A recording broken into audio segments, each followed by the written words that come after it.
My granddaughter Emily is currently 15 years old. She's got multiple diagnoses. She has ADHD, she has RAD, she has generalized anxiety disorder, and she has a mood disorder. We have struggled, obviously, from day one with trying to get her the appropriate care, the appropriate diagnosis, the appropriate services. They referred her to a community residence where she was for almost a year and without improvement. So then they sent her to a residential treatment facility.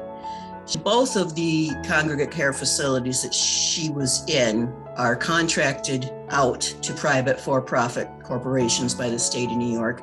These corporations take the time frame recommendation from OMH as gospel and say, nope, OMH says we have to discharge this kid or we're not going to get scored high enough to continue with the contract.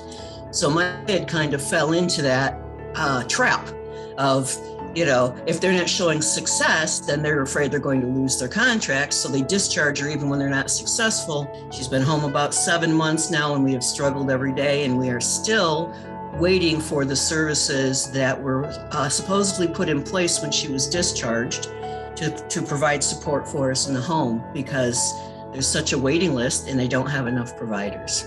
One of the problems that we had was every time that Emily connected with a counselor or with a staff member or somebody that she really felt a good connection to and was making forward progress, that person would leave for greener pastures. They need to fund the paying positions higher so that the staff does not turn over. And again, if we had permanent state staff, permanent state employees who have an incentive, who have a retirement and decent benefits and a union to protect them, I think that a lot of that turnover would be eliminated.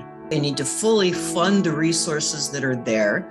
They need to pull back from the contracting out and add more actual permanent state employees to oversee the treatment, because those folks have the dedication. They're not there to make the money. They're there to make a difference in the lives of these children. They need to fund our future.